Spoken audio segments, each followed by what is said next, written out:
Hi, Hey, everybody. everybody. So I guess first question as always, can you see us and hear us?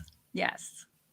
So we are Noelle and Kelly, and we are a knitting podcast from Southwestern Ontario. This is our Tuesday night knit chat, so it's kind of informal. We sometimes talk about knitting. We sometimes go off on a lot of other tangents. So we'll see where it takes us tonight. So anyway. Oh, looking and sounding good from Sarah, so that's good. Okay, good. Okay, good. We always need to know that at the start. So we've got a lot of people in here already. Thanks for joining us, everyone. I saw a few new names that I wasn't familiar with too, so that's nice. But we've got Valerie and Trudy and Annette and Glenda and Becky and Mickey, and we've got Helping Good Grow. So if you could just on your next comment that you type in, just give us your name. I'm trying to compile a list of names with everybody that has like a different, what do you call it, a handle? Is it still a handle on YouTube? I don't know. I don't know. You're aging us now. I don't know the lingo. Anyway, so whatever, if your name is different than that, please let us know. So we've got Louise and Shirley. Hi, Shirley. And we've got Mickey and Sue and Beth and Kimberly, Sherry, Jan, Catherine, Julia. Julia, I saw your socks. They look awesome. So we've got Carol. Oh, hi, Tracy. And who else do we have here? Luana, Amanda, Sandy, Cheryl, Karen, Linda, Barb. We've got Pink and Ink, and I know I knew that name, and now I forget. Was it Belinda? Could be wrong. But anyway. No. Is it Stacy? No. Okay. Well, we're not going to guess, but again, I'm trying to go through. So I have to go through and watch these after with the chat and kind of match up names. So I'm getting there. Anyway, hi, everybody. If I missed your name, it's almost like there's getting to be so many that it's hard to go through them and say hi to everybody, but you're all welcome here. If it's your first time, we hope we don't scare you away. So, and for everybody that keeps coming back, thanks so much, because it means so much to us to look forward to Tuesday night and chatting with everybody. Absolutely. So. And huge thank you to everybody that came to the pajama party last week. Yeah, that was so much fun. That was so much fun. Even with some of the little technical issues, it was really a lot of fun. We do have a little bit of admin to finish up with that, because a couple of the prizes that we were trying to give away, the random comment generator kind of worked for us once and then decided it wasn't going to work anymore. So in the meantime, we have drawn names for those, and I will pop those up on the screen. So the first one last time was Glenda, and Glenda's in here tonight. And Glenda was actually the one where it actually did work. It worked for Glenda. It worked for Glenda.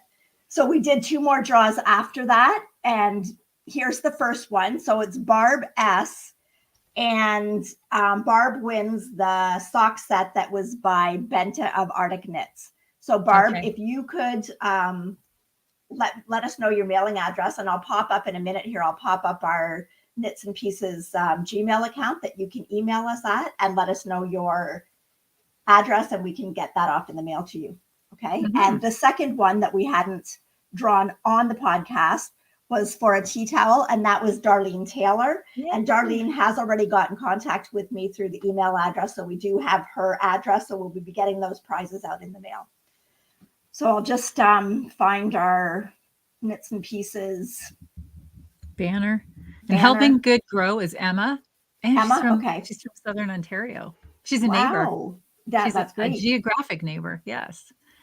And and there's the address. There's the Gmail address. And if you've got anything else that you want to ask us about, or anything that you think you might want us to talk about on the knit chat, like, just drop us a note and let us know. Can't guarantee that we'll know anything about it, but if we don't know, somebody out there will. Somebody will. We will find an answer. Yeah. Okay. My gosh. Yes, there are a lot of people in here. So I'm behind on your comments, so I'm catching up. Mary was waving. Hi, Mary. Yeah. All right. Okay. Yeah, so congrats to the winners. And yeah, we hope to be able to do a few more things like that in the future. So we'll have to work on the generator thing and make sure that we know how to work it and set it up right. I think it was my internet. I'm not going to lie. So it. Well, we'll see if we can do it through my internet next time. Yes. Yeah. I'll show you how to do it. It's a lot of fun. Yeah. Okay. Because it was so much fun when it worked. It was fun. And we're going to have more things to give away. So we want to get that working, right? Yes. Yeah. So we want to say Happy New Year to everybody. Here we are. It's the first Tuesday of 2022. I've not taken down my Christmas decorations yet. I'm taking down most of mine, but I just have the little twinkly lights because they just, I don't know, they make winter seem a little less gray. Oh, I forgot to turn my little twinkly lights on. Darn. Oh, well, I can't reach them. They're up too high. Yeah. Okay. So, yeah. Did you have a good New Year? I was in bed before midnight. I was going to say, did you even see New Year? No, I did not. Honestly can't remember the last New Year's that I actually stayed up till New Year's. So Amanda's gasping in disbelief that something could be wrong with Kelly's internet. Imagine that. Oh my gosh. Mary said her mother-in-law doesn't take down Decoration Day till Groundhog's Day. Well, I might be with her this year, Mary, because my tree's not up yet. It's going up this weekend because the kids will be home next week. And I wanted to have Christmas in January. And so that's what we're going to do. We were still doing renovations, so there's too much dust to have the tree up. I told Kelly we had a slightly used one in our backyard that she could use. No, we usually take ours down. On New Year's Day. So I have, if New Year's Day is close to going back to work, then I will take it down on New Year's Day. But if there's like a few extra days, then I'll leave it up a little bit. But okay. Helen is here now, and Donna's just popped in. Yeah. Marnie Lee's here. Welcome. Angela's here. Yeah. Hi, everybody. And again, here we are in 2022. So does anybody do you do a make 9? No, I didn't. Because I could do a make 1 and I changed my mind before I cast it. Right. I mean, I could do one, but I'm not going to follow through on it. One time I actually tried, I had seen something that Amber had posted on Yarn Hoarder. She hasn't done a podcast for a while. Long time. No. Okay. So Yarn Hoarder. And she had these small tote boxes that she put projects into that she wanted to make something, right? And I mean, when they're small, like, I mean, just like this, like little. Like enough to get a yarn for a project. Yeah. So she put the yarn in and the pattern. And I thought, that's a great idea. So I did that over there. I did 3, 9. I did 11. 10. I did 10. Okay. And I haven't refilled the projects, and there are still projects in 8. So that's how much of a fail I would be at a make 9. Just saying that. But I just know that my mind would change so many times that it would be anyway. But I didn't do a Christmas Eve cast on or a Christmas cast on because I was still finishing up some things. But I did do a New Year's Eve cast on. But for me, New Year's Eve is the middle of the day, right? Right. I go to bed you start early. You start to party early, like midday. Yeah. So, and I finished them. Oh gosh. So there they are. They're so pretty. So those are one of the Rose Hill yarn sets. Yes. So that is what was the colorway? Ice cream sprinkles. Ice cream sprinkles. And that is actually what it looks like. Mm-hmm. Yeah, so those were fun. And then it came with the matching little mini. It was one of the sets where you get a 50-gram skein, and I weighed it. It was actually 53.5. Okay. And then you get a 20-gram mini because I just wanted to be sure because these socks are not for me. So I wanted to make them a little bit bigger, and I wanted to make sure I had enough yarn. Mm-hmm. So yeah, and I still had like 7 grams of this left. So if I had have gone toe up, I could have used it, but I didn't go toe up. I was going top down. And I think I had this, I pretty much used, I think I had about 2 grams left of the contrast, but that's still good to get it all in. Mm-hmm. Absolutely. So, yeah. A few people are asking what a make 9 is. So a make 9 is where you can choose 9 projects, and you set them up on a grid. Did you always set yours up on a grid? Like there's lots of little picture apps out there that you can do a grid. And so you do make 9, and those are the 9 projects that you're going to make over the course of a coming year. So a lot of people set those up in January. And so again, my little tote boxes would have been a make 10. I did 2, and that was 2 years ago.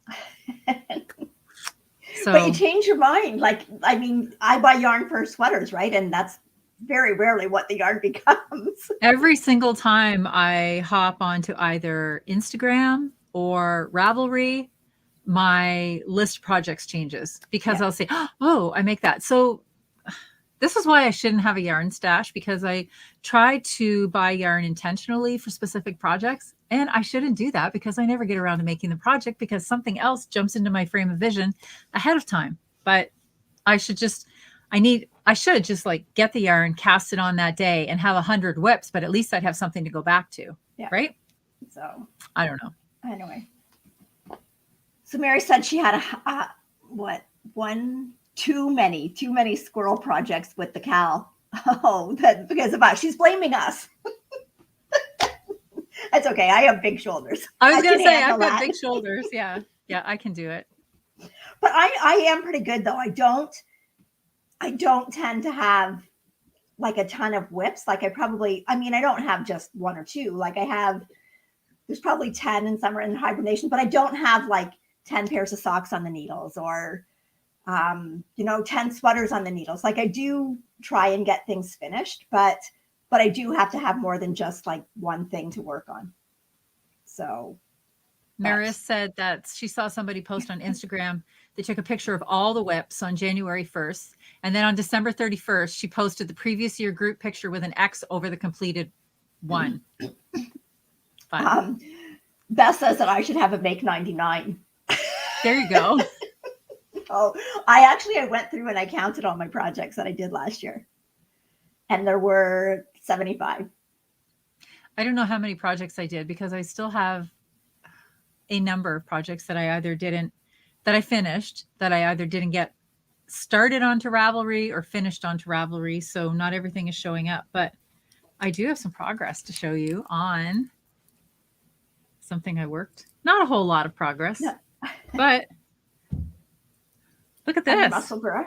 It's starting to look like a hat now. Yeah, it looks it's good. Not just a little bullseye anymore. It's actually a hat. This looks like it would fit Miles at this point. Yeah, but it's all bunched up on your needle too. Yes, I know. But isn't it pretty? I love it. Yes, it is. It is. I like that yarn. Speaking of Miles, he'll be here a week today. Yay. If his flight doesn't get canceled. And I say it like he's flying alone. He's not flying alone. He's 3 months old. He's coming with mom and dad. I know friends of ours down the street, their daughter was home from BC and she was supposed to go back today. She's still here. I'd be okay with that once they get here. Flight back got canceled. Yep. Yeah. So Mindy had 48 projects. Way to go, Mindy. Yeah. That's great. Marianne says she usually has 2 things on the go. One for home and one that she takes to work. Well, I usually have at least a pair of socks. I just cast those ones off today. So I do have to get another pair of socks on the go because I always feel antsy if I don't have socks on the needles. Me too.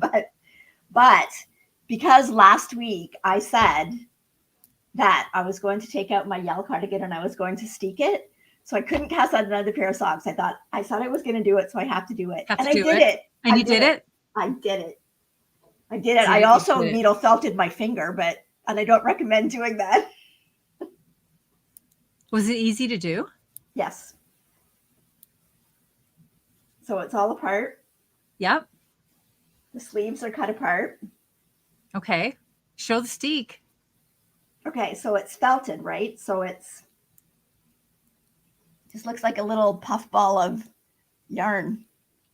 Oh, wow. It took me, I would say, less than an hour to do the whole thing. So how many times do you have to poke at something to felt it? Well, you've got, so it's on, and this needle, the needle that I got to do, it's got 7 needles. And let me tell you, that hurts when it goes through your finger. I bet. Maybe you should be wearing a thimble. Well, it was my own fault because it was right at the top where there's like it was kind of bunched together because it's where you've got your extra stitches. And I was sticking my finger in there to kind of keep it apart. And for the most part, most of the time I did it, it was okay. And then just the one time I hit my finger. But it's like playing Russian roulette with a needle felter, right? Yes. Like, yes. Or chicken, so whatever that thing is. You've got a thing like this, right? You can see all the gray on it from the, but that's okay. It's like a bristly brush, and you do it into that. So on the outside, when you're doing it, it actually doesn't look like you've done anything. No, but then when you turn the back off, it's all like fuzz. Okay. So then I took it down and I kind of steamed it just to kind of make sure it was all together. Mm-hmm. So what I'm going to do the band first, but I think I'm going to go, and I've got lots of cables. So I'm going to pick up my sleeve stitches and have them on cables. I don't think it's going anywhere, but just to be on the safe side, I'm going to go through, I'm going to pick up my sleeve stitches and have them on a cable. Okay. And then I'm going to work I tried it on. I don't know if I can put it on over this. Anyways, I tried it on, and I know a lot of people with this cardigan had problems because the way the pattern was, this, where the neck is here, the two fronts would have came right over. So the front was just exactly the same as the back. So I did decreases along the side. Yes. Going up so that your front kind of comes out. So that I've got like a neck opening like this, because it's got quite a wide band that's about like this. So if you put that on and you don't have very many stitches there, that's going to tend to fall off your shoulders because there's kind of nothing to hold it on. Mm-hmm. Mm-hmm. So anyway, I'm hoping that that'll work. But I tried it on. I'm going to take a picture. I didn't have time today because I just got it done just before supper. But I'll take a picture just with this part on. And I'm really liking the way it fits. I had cut a lot of stitches out of the pattern because it's quite a wide pattern. So I had cut out a lot of stitches in the pattern repeat. Yeah, but I'm really, really happy with how it's looking. So now I'm all excited and want to go back to it. It's gorgeous. It's gorgeous. Because I was afraid. You're a fearless But you know knitter. But you know what? I thought, what the heck? Because I was going to actually sew up lines so I knew where I was felting. And I thought, you know what? It's just knitting. I enjoyed knitting it. So if I screw something up or have to do it again, whatever. That's right. It's just when you steek and you cut, you're done with that yarn basically, right? Because you've now cut it into like a couple of yard long lengths. Yes. But yeah.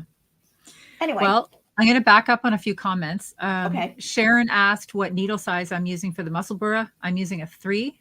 Yep. I think. That's what we're using, I'm right? using too. Gosh, I just said that and then I should have checked. Yes, a 3. And this is a fingering weight yarn. So that's that.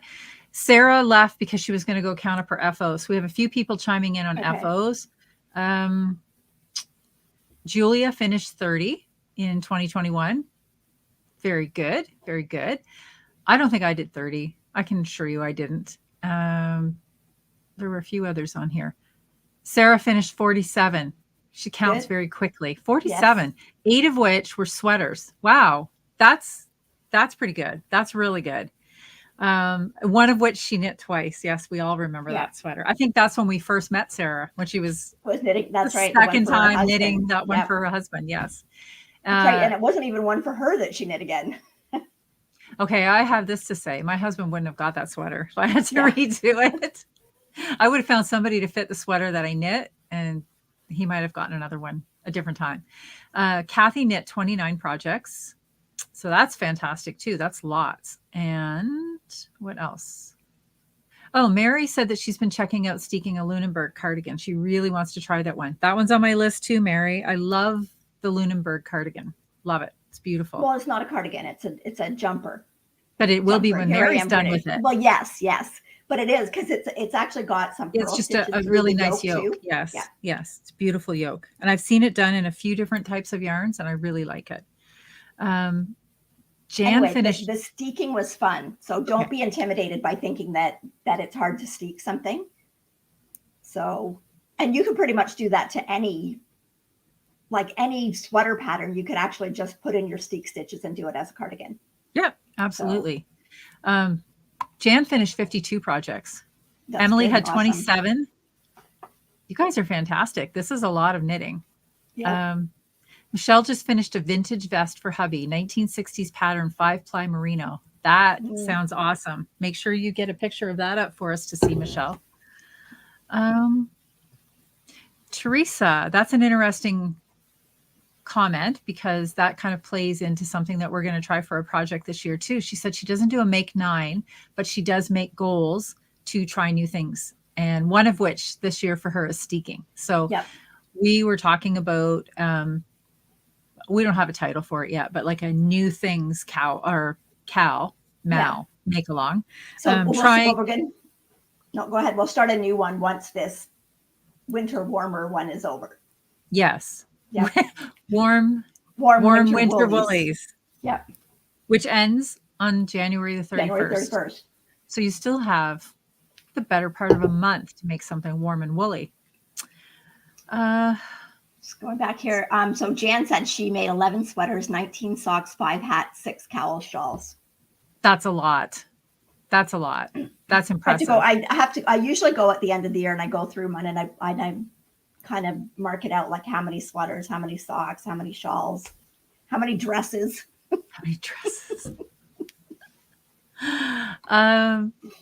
Susie had 35, 22 pairs were socks. That's impressive. That's a lot. That's a lot of knitting. Sarah says, good memory, Kelly. She's about to embark on another sweater for hubby. She will double check her needle size this time. Amanda says she thinks she did 106 projects, but she's counting 76 hand sewn pouches. Very nice. Very nice. And Beth could not possibly knit 9 sweaters in a year, but she did grow 300 kilograms of food. Yay. There you go. That's Yay. Right. That's a big job too.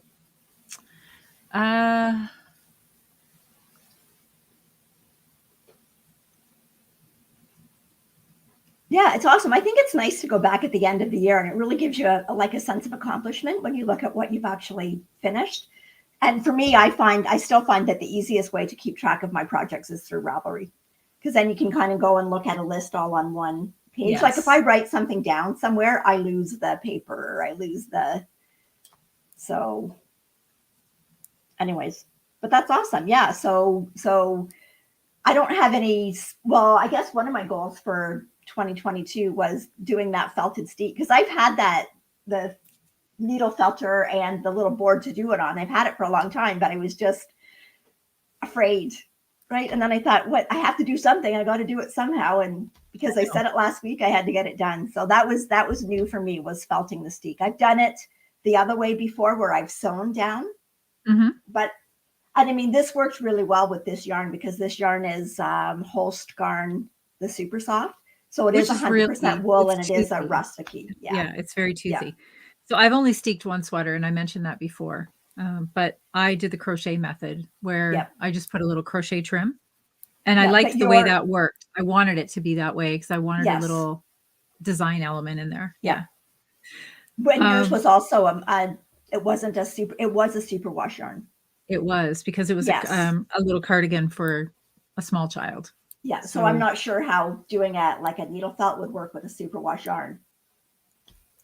Probably wouldn't, would it? That's right. I don't know that. I don't think. I think you would want to make sure that you had it tacked down some other way.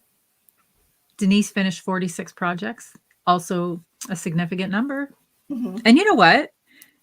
Even if you didn't finish a huge number of projects, if you finished some projects, if you finished a project, kudos to you, because so many of us have projects sitting around that we either didn't finish or we're never going to finish. So if you got something done, it's just a huge sense of accomplishment. Mm-hmm.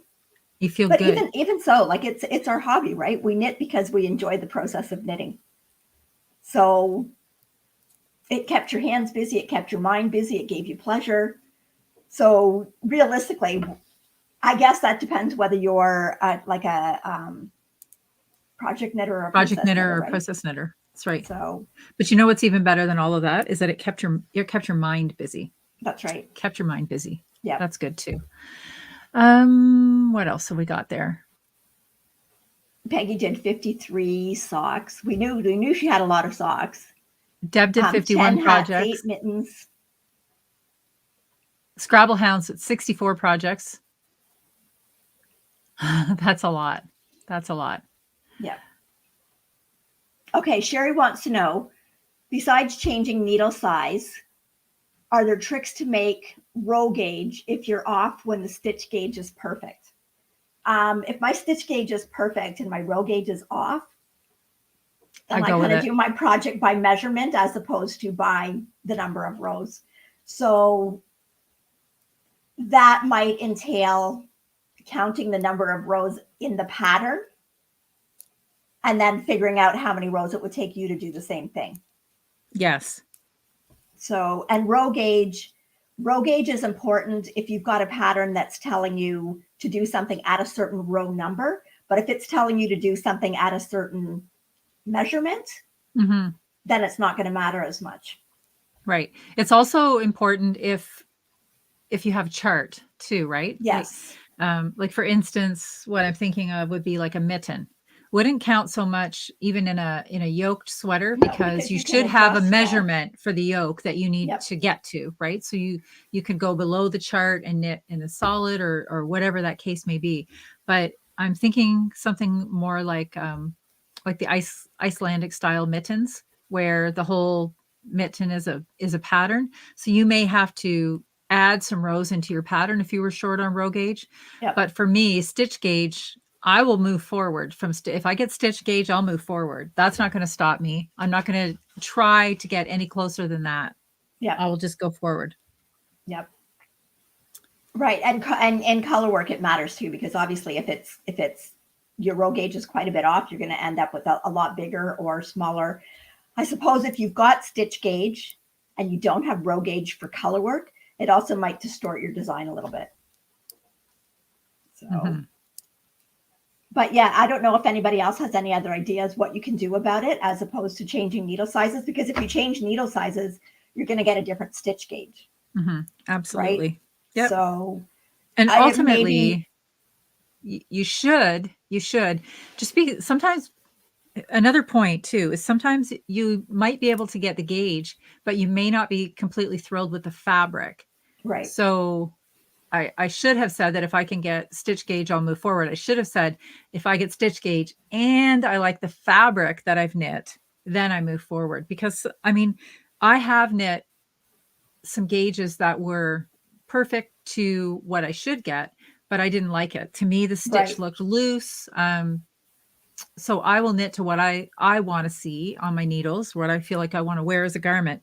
And then I will adjust the pattern accordingly, either moving up sizes or down sizes to do the math to get the right size that I'm going to need to end up with.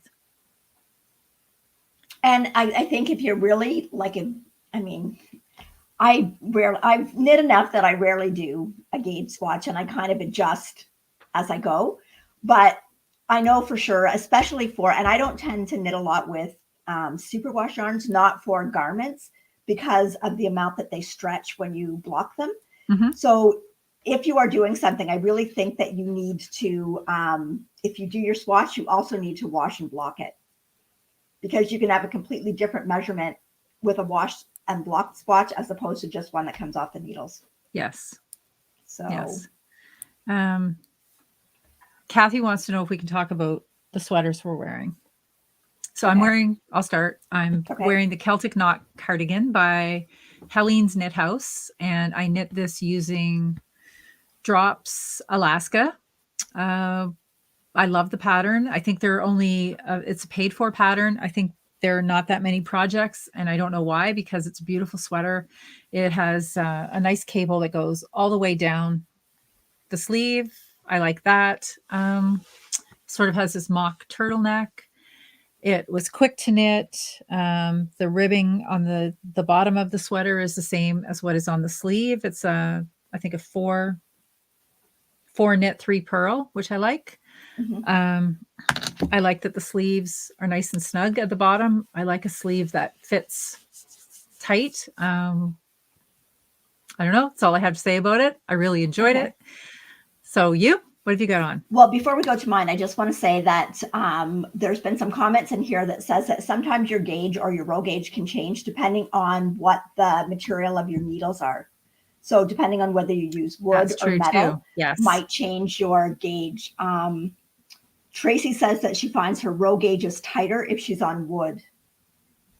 Okay, so that's something that you might want to try. So if you're not getting row gauge, you might still get, I mean, the thing is, you just can't assume though that you're going to get the same stitch gauge if you switch the needle from wood to metal, because your stitch gauge could change too, but it is something else that you could try to see whether or not you can get closer to what the row gauge is. So that was a good comment. So I did actually, where am I here? For my sweater, I did actually, there, that's what it is. Showing me up again with your preparedness. So this is Moynier. It's by Albiona McLaughlin. She's an Irish designer. I think she's also known as LB Hand Knits. And mine is done in Barocco remix. Yes. And it's the worsted one, the heavier one. Not the light. No. Not the light. And yeah, I love it. I love the remix. I love the feel of it. It feels like, it honestly, now that I've worn it a bit, just feels like a sweatshirt. So I really like the design. It's like a really super easy color work. She's really done the placement of the stitch as well, because there's no places where you actually have to worry about catching floats underneath. So that's nice. The only thing I did different was that she had you actually cast on your neck, doing an alternate cast on, so the colors would have gone right up into the neck. But I just did a tiny rolled neck because I thought it looked for me, because I had a hard time getting it the other way looking as neat as I wanted it to. So I just did the tiny rolled neck in main color and then went into the body of the sweater from there. I love that sweater. You know I do. So I really like it. It's not your traditional stranded yoke. Like, it's kind of like the yoke really stands out. It does. It really does. And I really like it. So I like a lot of her patterns. I think she's a really good designer. So it's pretty. So that's what mine is. Laura completed 97 projects. That's a lot. Lisa says I don't have to worry about spilling red wine on this either. That's right, Lisa. Perfect. All of my projects should be red. As long as you don't dribble out that hole in your chin, right? Well, I can always say it's speckled then. It's speckled yard.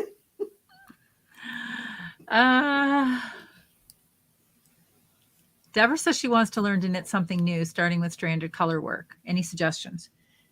Is stranded color work new to you, Deborah? If it is, I always suggest a hat in the color work before anything else, because I think a hat is just wide enough to sort of like check your gauge. And right.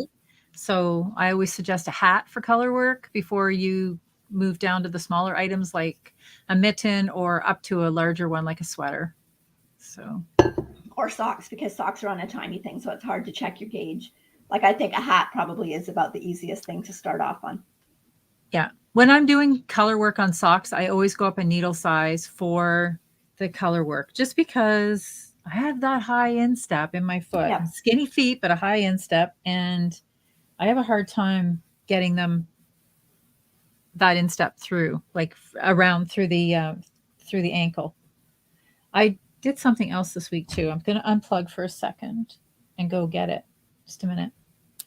Yes, and Lisa suggested too here that for your first color work project, it is probably a good idea to have something where the pattern and repeat is quite small, like, so that you don't have to worry about carrying or catching a float, because it's a lot easier to kind of have a good idea of what you're doing first with color work before you actually have to worry about catching floats behind the work.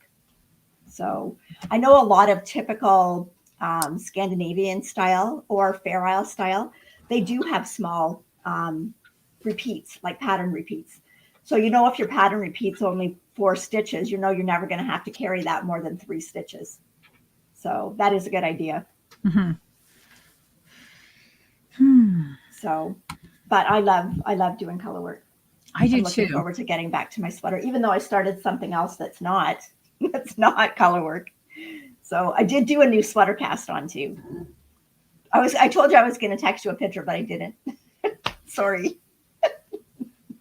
I cast on a sweater this week too, and I'm almost finished it. Okay, you show. Well, I'm not almost finished mine. You show yours. So excited about this. I almost finished a sweater, everybody. I just have sleeves left to do. Look, it's this big. Do you remember this was the Knit Picks yarn that I got, the chroma worsted? I love this yarn, by the way. And so I made Miles a sweater. So it will have sleeves, and it has 4 little buttons. So it'll be easy open for mom to put on. And this is the back, which looks exactly like the front, except little eyelets. And it has, did I say the name? No. Okay. That's what I thought. I thought I'm missing something. It's called the Baby Lima sweater by Taga Hilliard. It's so cute. And okay, so then I made him some pants to go with his sweater. Oh, those are so cute.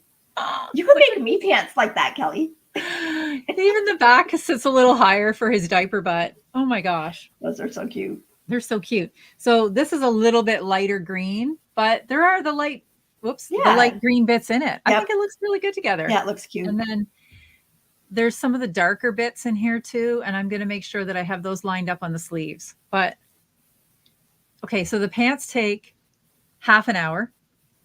And I worked over 3 evenings to make I know. It's like I need to learn how to sew, but I can't have another hobby.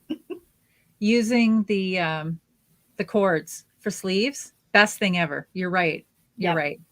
It's so easy to pick these back up onto the needles once you've got the cords in place. And these don't go anywhere. They really do stay. They stay. Yep.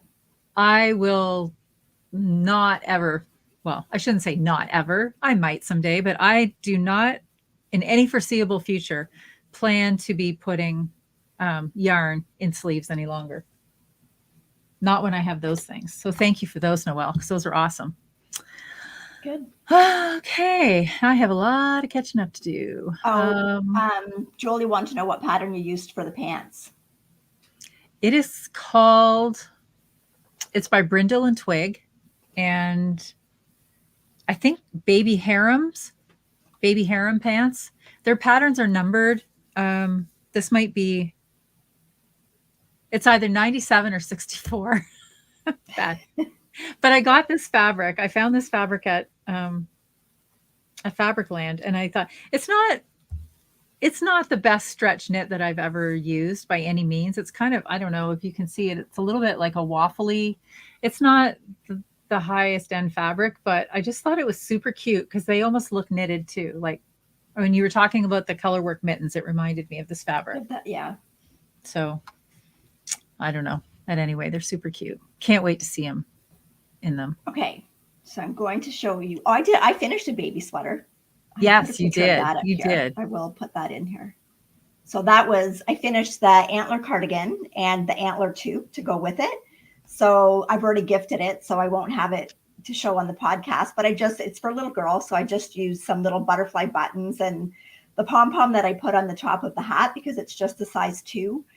I bought like some keychains at Michael's that had like 3 pom-poms hanging off them, and I just cut them off the keychain and had all these little pom-poms to put on the top of baby hats. Mm-hmm. And a lot less expensive than going out and buying pom-poms. And they actually had a little elastic on them, so you could actually pull it through your, little gather at the top of the hat. And then for the baby hat, I just sewed it down because you're right. Chances are it's not gonna get washed that much before they grow out of it, right? So it's not like an adult hat where you might want to take it off and wash the hat. But yeah, so I finished that. That Antler pattern is a really nice pattern. I like it. I really like it. I would do one for me. Yeah. Like I'd really like a cardigan like that. And the hat is really nice too. And I think the hat actually is a free pattern. Mm-hmm. The Antler toque. And the Tin Can Knits, of course, goes from like baby size, like all the way up to, I don't know how many XLs. So really nice pattern. That was done and someone had asked me that on Instagram and I haven't responded yet, but I did that in Lion brand, the Woolies. And it actually felt quite nice. Like it didn't feel like really acrylic-y. Like it's 20% wool. And then I think 80% acrylic. But, for baby things or little kid things, you want to be able to wash it. I like the Woolies because it does. it kind of has that real look of a nice, Oh, of a yeah, nice a yarn, but wool. Yes. it's so washable. So it's great. It's Yep. fantastic. Klaska So said she also knit 5 of the little sweaters from Arne and Carlos. So that's a total of 89 there you projects go. now. Wow. Wow. Yep. Wow. Okay. What else have we got going on?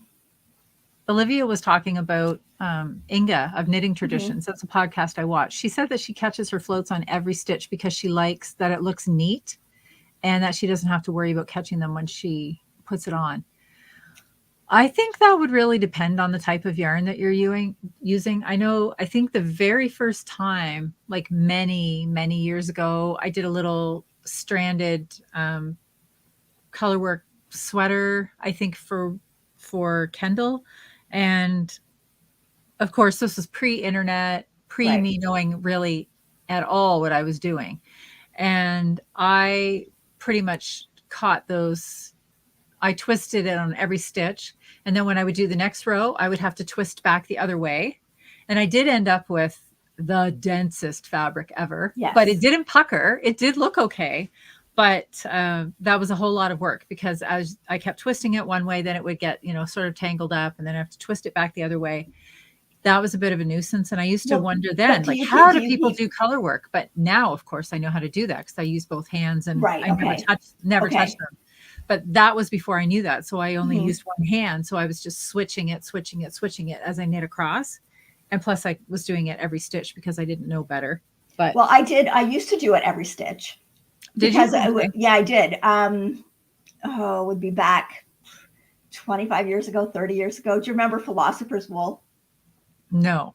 Anyways, they had a whole bunch of all over colorwork patterns, and they had actually done tutorials on how to knit with both hands, you're basically catching every stitch. So there's no floats in the back and it's fine, but you're right. You do get a really dense fabric but you pretty much get no stretch because you caught that yarn every stitch basically. Right. So you pretty much get no stretch. But depending on the kind of sweater, like if you wanted a sweater that like the wind just cannot get through, that'd be perfect. You could wear that as a winter coat and you wouldn't feel a breeze. But. Well, I know, like we've been up, and these were sweaters that were done in like worsted weight or Aran weight yarn. And literally, I have some of those sweaters. I'm going to have to show you. I'll bring some to the podcast next week. Those sweaters could stand up by themselves. They don't need a body in them. No, right? Stand up. So Ross had a couple of them, and it's so stiff. And I mean, you have to do what works for you, right? I personally if I have to catch a float, if it's like 9 stitches or something, I'll catch the float. But like in this yarn here, like I haven't caught every stitch, but like I'm not going to catch anything on that, right? No, there's small repeats. I'm not going to catch anything on that. And I still have a little bit of give and stretch in the fabric. Yep. So, and I do like you do, I do color work using a yarn in each hand because it's a lot easier. You don't get your yarns tangled or twisted or, but I know Arne and Carlos say there's no dominance, but I do find that the yarn that you hold in your left hand actually stands out more than, at least for me, than the yarn that I hold in my right hand. So I just usually make sure I've got my background yarn in my right hand and my contrast, or the one that I want to stand out, in my left hand. In the left. And that's what I do too. Yeah. Yeah. And you know what though? But as much as those methods might work for us, there's going to be everybody else will have a different method. Maybe you were taught something differently, or you've just experiment. Like that's all I have to say about it. Like just because we tell you one method and Arne and Carlos tells you another method and Inga from Knitting Traditions uses another method, it doesn't mean any one of us are right or any one of us are wrong. These are the methods that just work for us. So absolutely keep trying things, keep experimenting, experiment on smaller projects. Find out what works for you. Look at how long I've been knitting, and I'm still changing the way I do things. Absolutely. Yeah. Right. Yeah, so me too. But that's what works for me right now. Amanda's and I also find when you're doing something, I like to worry about like every single one being caught. When you're doing something like this one, like this in a woolly yarn, once I block this, those floats at the back are going to kind of semi-felt or stick a little bit to the background fabric. Yeah. So it's not going to be that easy to put your fingers through them. But if I was doing a sweater for a baby and there were long floats, I would make sure that those got caught so that when you're putting the sweater on the baby, they don't get fingers or anything caught in it.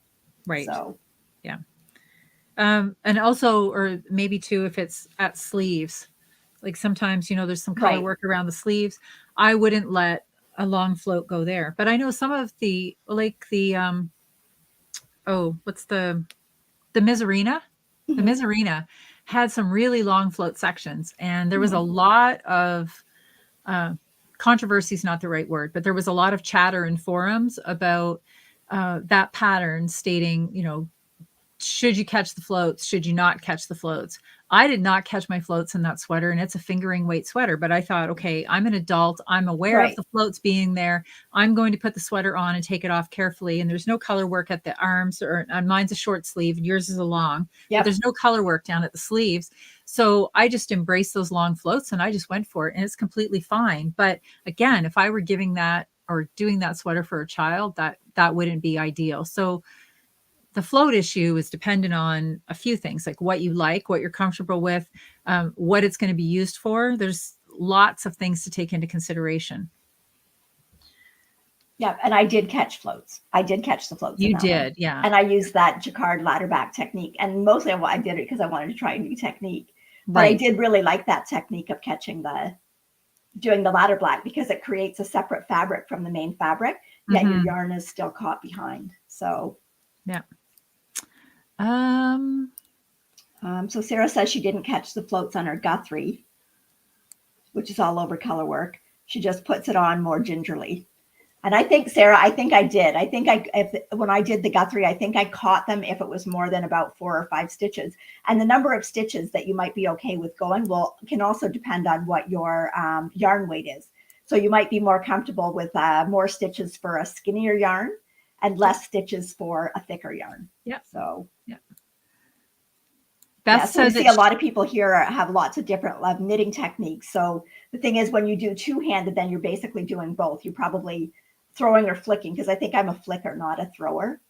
I'm a thrower with my right hand, but when I'm doing continental with the left hand for the color work. Yes, and I sometimes, if I'm doing a whole lot of stockingette in the round, I will do continental because it's faster.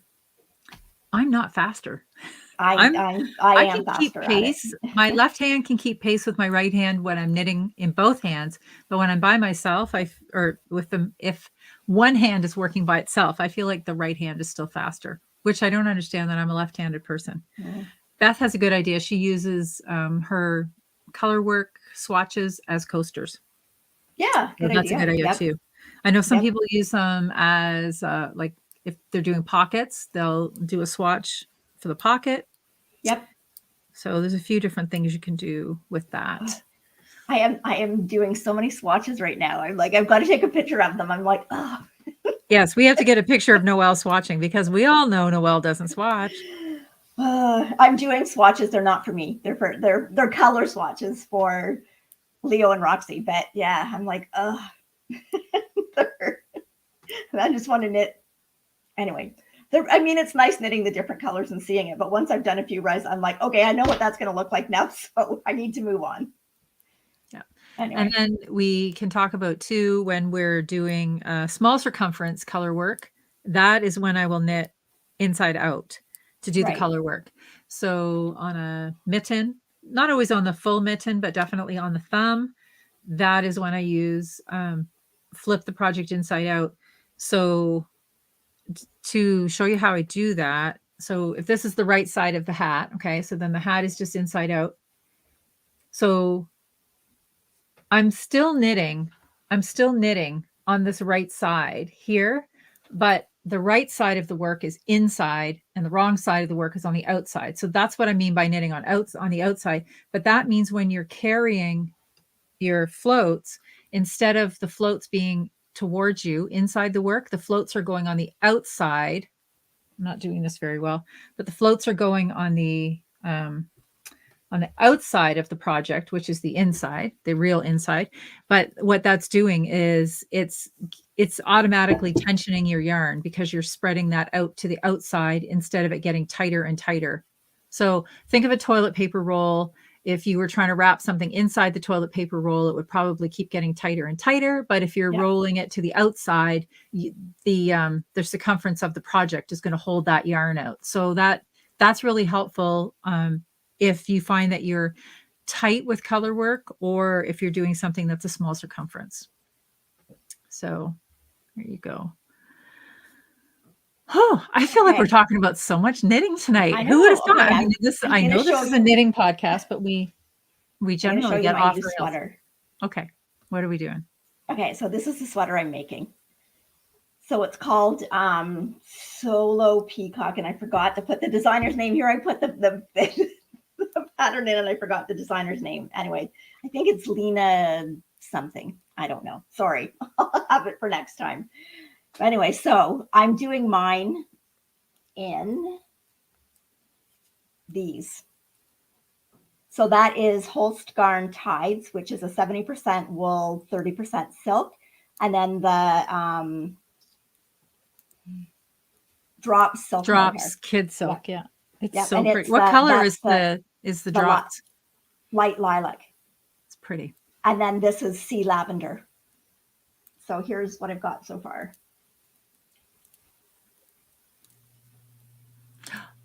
It's so fluffy. I know. I love it. Is it 2 strands of the mohair? Nope, just one. It's so fluffy. And then the back is split, so it has 3 little buttons that go at the back of the neck. It's almost like a Victorian feeling sweater. Yeah, I right? really like it. I really like it. Very pretty. So, and it's way more fun to knit than a swatch. And my gauge is good. I measured it, like on this, not in a gauge swatch. Anyways, so yeah, so I'm having fun knitting that. But I do want to get back to my color work. Oh, there's so many things. There's so many things and so many patterns and just not enough time to do everything. Oh, that's not even true. You have so much time to do all the things. I don't, but then you just want to do more. I get about an hour a day, 2 hours maybe on Tuesdays, because I get to spend an hour with all of you. But this is probably the most knitting I've ever done on KnitChat. You're right. This was the project. Yeah, but I'm not knitting. Julia, thank you, Julia. Julia looked it up for me. It's the Peacock Solo by Lena Holmes Samso. Samso. Anyways, there's a couple of other ones. Like she's got some in different weights. She's also got like a peacock sweater that I think is in a heavier weight, and then she's got a tee. But the design at the top I really like it, and it's so simple, and it just gives it. I don't know. It's just nice. That little bit of texture can make a lot of difference in a sweater. So that was, I don't know. I decided to do that one because then I didn't have to catalog the mohair to put it away. I could just start knitting with it. I put everything else off the bed away. Kim and Mary said we could go back to talking about possums if we're talking about too much knitting. Okay, actually, I do want to. Marty Lee emailed me something this week, and I have Ross working on it for me. I just got to find it here. Oh, this just never rolls the way I want it to. We're going back to Possum Gate. You talk while I look. Oh, gosh. There we go. Here it is. There we go. By drinking 130 bottles of wine, you could save a bird. Oh my gosh, I love that little chair. Isn't that so? I know, it's so cute. So is Ross making them? He's got the saw out, and I saw he's cutting for it. Because we all know you have the corks. I have the corks. We have enough corks to make all the kids one for Christmas next year. That is so cute. Isn't it cute? Well, I hope you know I have to have one too. I have a lot of trees. We have a lot of birds. Yeah, that's adorable. I thought that was so cute. Yeah, so Natalie could make those. Natalie's into making the little houses. But does Natalie drink that much wine? No, but I think you could donate a few corks, or 10 or 20 or 100 or 130. I don't think I got to show this off yet either. I don't think I did. You did No, this is my new Christmas mug that I got from Natalie, and I'm not putting it away just because Christmas is over. I love it. Look at those little yarn balls. Natalie is Remembrances Pottery. Everybody knows Natalie. I don't know why I had to say that, but it's beautiful. It's beautiful. Oh, Okay. Natalie barely drinks, she said. Oh, well, Sherry said, screw the birds. I want the raft. Sherry, we just need to drink more. We can have it all. Oh, I'm really not encouraging people to drink more. Anyway, I thought the birdhouse was cute. I like the birdhouse. Very cute. Yes. Yeah. I said to Mike the other day, we ran out of black sunflower seeds, and that's pretty much all the birds like. We have suet blocks, but not all of the birds will eat those. So I said to him, we've got to get more bird seed.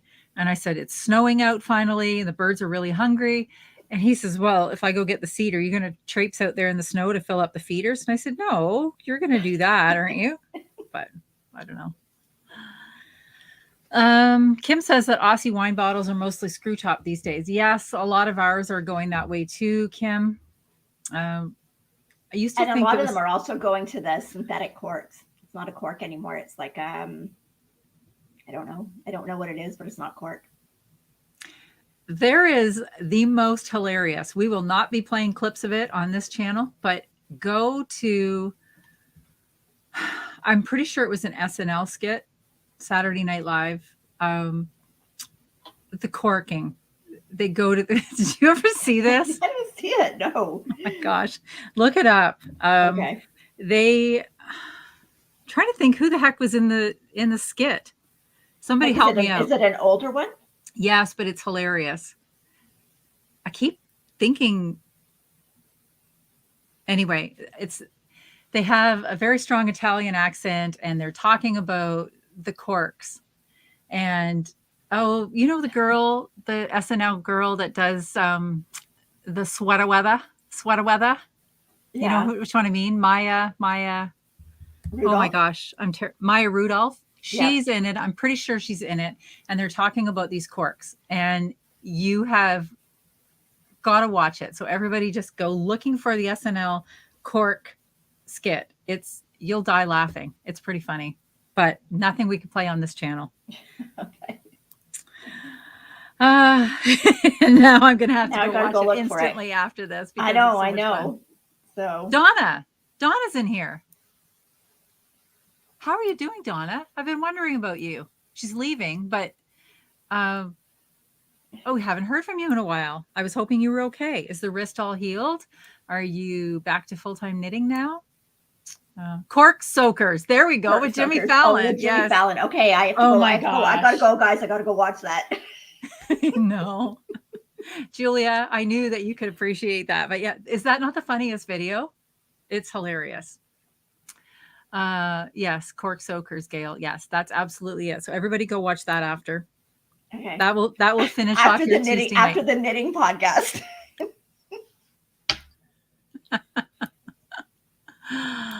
Oh my gosh. Janet Jackson. What's that about? I don't know. We're still making sure I have no wardrobe malfunctions here. Pretty hard to have a wardrobe malfunction. A sweater wardrobe malfunction. I was getting pretty warm though last week in that knitted hat and that onesie. I had slippers and socks kicked off. Yeah. So I'm getting pretty warm down here tonight too, I have to say. Okay, so we should say we have, we ended up with, did you look at the final number for the socks? It was over 1,600. Okay. Anyways, which is awesome. So I am going to start a new thread for 2022. And so we've got an Instagram hashtag for the socks because someone was already working on them and wanted to know what we could use if they were going to put them on Instagram. So we're going to go with KNP 2022 socks. Because that's the goal. In case you didn't see the irony in that, we're gonna knit socks too, but we're hoping as a group you can knit 2,022 pairs of socks. And we know that you can because last year was over 1,600. Yes. So we know with seeing all those numbers of things that people knit this year, I know that we can get to over 2,022 pairs of socks. So that is the goal. So you can show them on Instagram with that hashtag. And we will be doing our monthly prizes again. And Natalie has been kind and generous again to make patterns available to us to give out as a pattern prize as well. And Natalie's patterns are amazing. So, and she's got her beautiful Christmas sweater pattern in there too. Absolutely.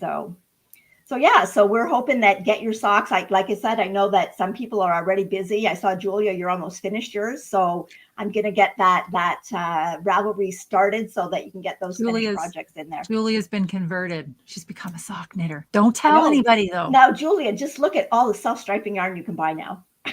Right? Now that you're a sock knitter. So yes.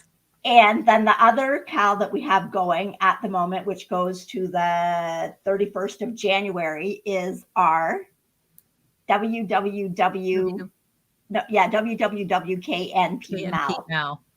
So that which is accessories, not socks. Hats, Hats, mitts, cowls, scarves, headbands, gloves, leg warmers,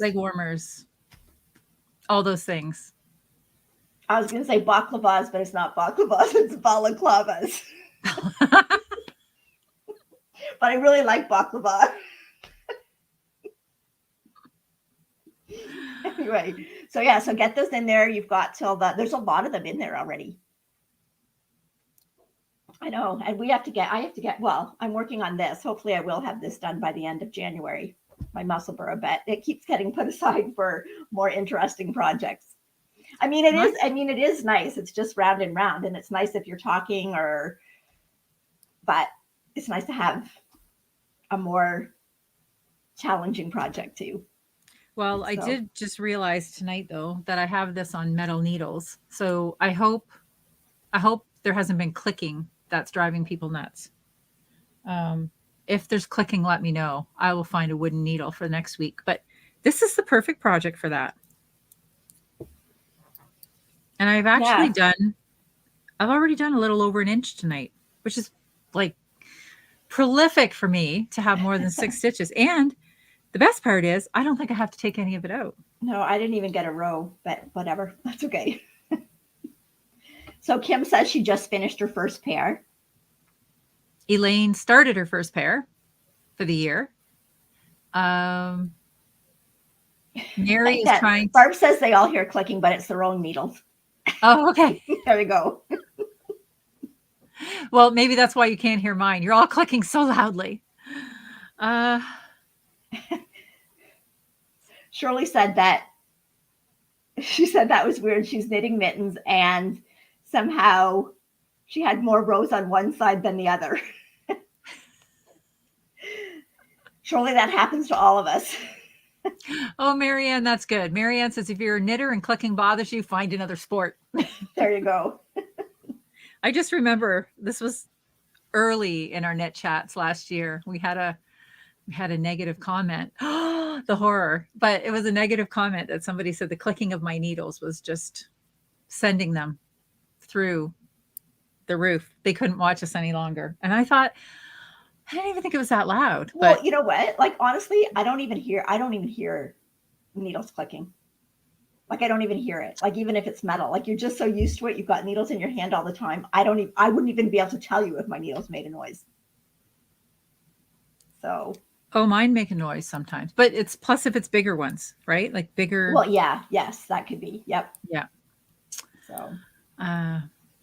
Get off the floor, Marianne. Don't knock Mary down onto the floor. She's rolling around on the floor laughing now.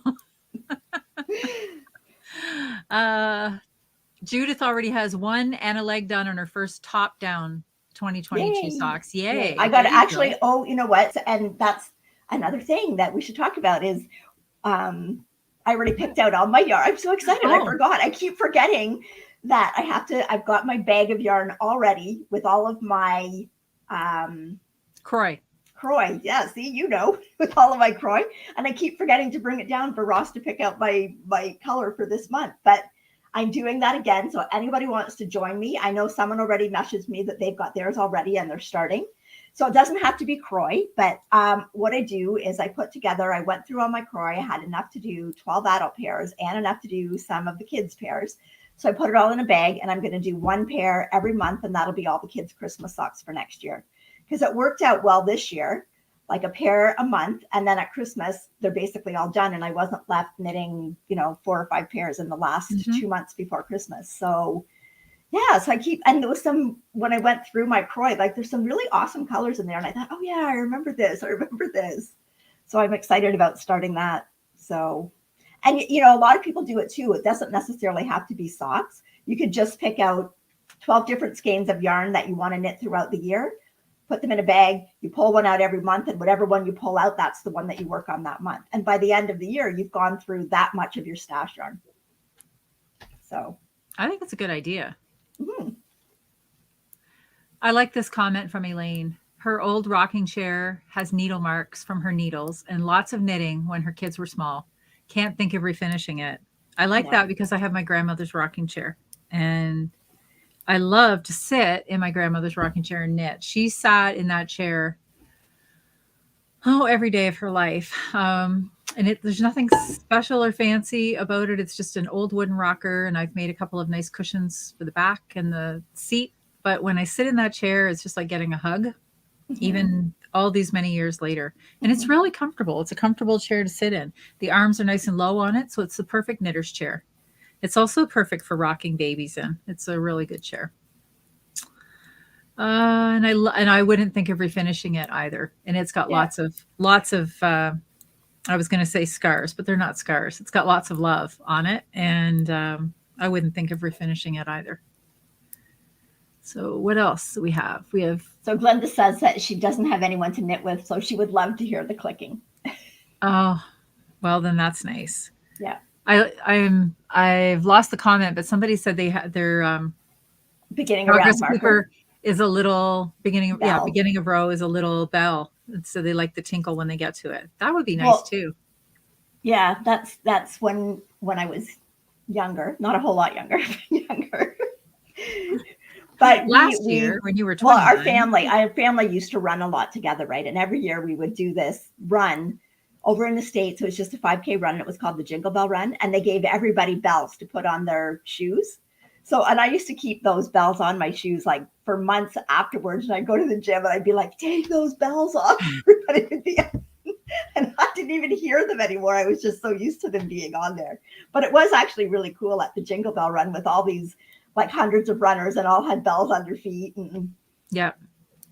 So Roxy, one of my cats, wears a collar with a bell. She's a rescue cat, and when I got her, she had a collar with a bell because my other cat doesn't wear a collar.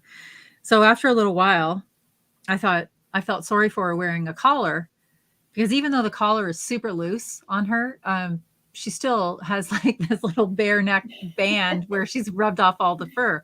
So I felt really bad about it, and I took the collar off. But then she was so skittish.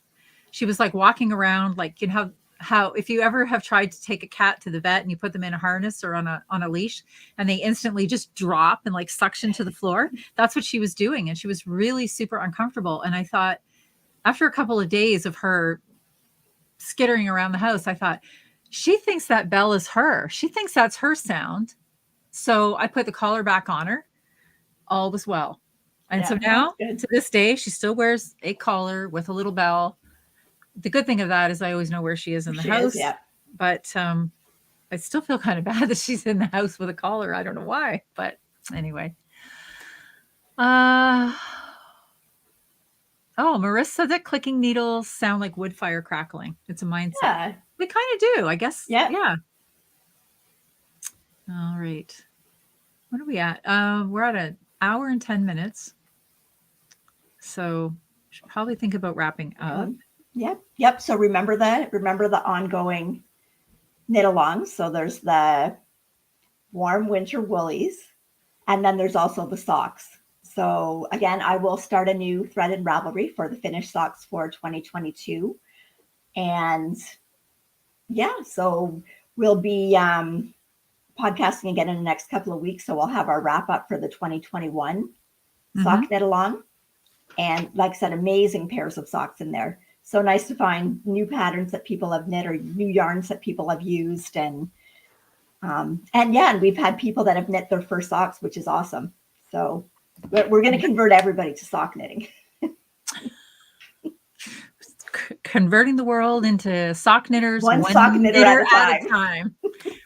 We've got Julia. She was our hard sell. So, well, I just remember we were sitting under the bridge knitting when the weather was warmer and we could. And there, Julia would be knitting on all the other things, and most of us would have socks out. And she's like, "Oh, I've never knit socks. I knit. I tried a pair once. I made one." And we're like, "We'll get you yet. We'll get you yet." Yep. And we did. We got her. But Julia, wait till you wear them, then you'll want to have all of them. Oh, I know. So, and like, honestly, I see all my kids. Don't ever make a pair for your kids or your husband, because he'll never get another pair again. These ones are for my daughter-in-law's best friend, because she really liked them. And Jen tells me that every year they look at the Christmas picture and try to guess whose socks are whose. And so that's nice when even your family is appreciative of the socks that you knit. Mm-hmm. So Kendall was complaining to me just the other day, because she gets hand knit socks every year for Christmas, and she won't wear them until New Year's Day. She likes to there's something about putting on fresh socks on a New Year's Day. And she said this year, since, I didn't send gifts out, I'm waiting for them to get here. And she said, it's just not right this year. I had no socks to put on for New Year's Day. It just didn't feel right. But I said, well, I don't know. Maybe there'll be a pair here for you, or two. Yeah. Maybe. We'll see. So, yep. But nice that they appreciate them. So Kim said there's 1,659 pairs of socks in that thread. Wow, that's awesome. And that's a lot of pairs, like just in December. So yeah, because we were at what, around we wanted to get to 1,500. Yeah, I think we were around 1,400 at the beginning of December, and we wanted to get 1,500, and then blew that out of the water and got to 1,659. Awesome.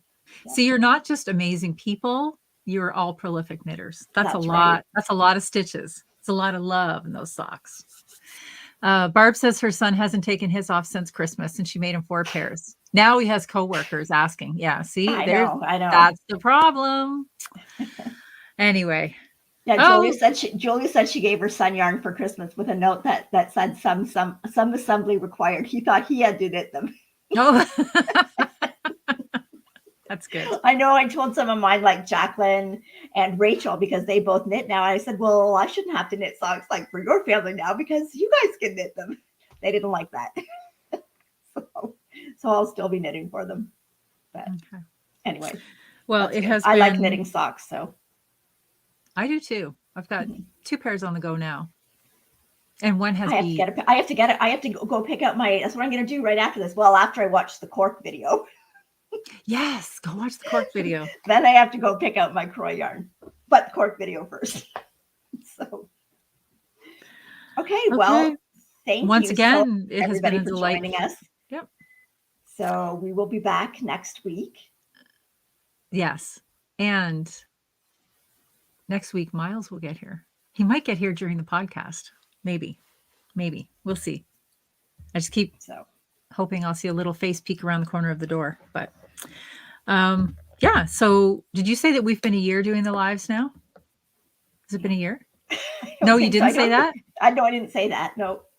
But hasn't it been? I'm not sure. No, I think it's not. I don't know. I'm not going to say yes, but I don't think it was till later. I don't think it was till about February or something. But we also didn't do them. We were doing them 3 times a month. Now we're doing them every week. Yeah, but I do think it was February. You think it was February? Okay. Yeah. All right. Well, we're closing in on a year, and that's been a year of getting to know everybody. I know, and it's been amazing. It's so like Tuesday night. I know I'm going to have people to talk to. The knitterhood is getting bigger. We're gonna need a bigger coffee shop. That's all I know. We're gonna need a bigger coffee shop. We're gonna need a bigger raft. We need a bigger raft. We need a bigger coffee shop, and it's been absolutely a delight getting to know everybody. Yeah, you're all just amazing people. Yeah, amazing people. So. Okay, that's all I've got. So stay safe, take care. We'll see you next week. Keep knitting. Yes, keep knitting. Okay. Take care. We will talk to you later.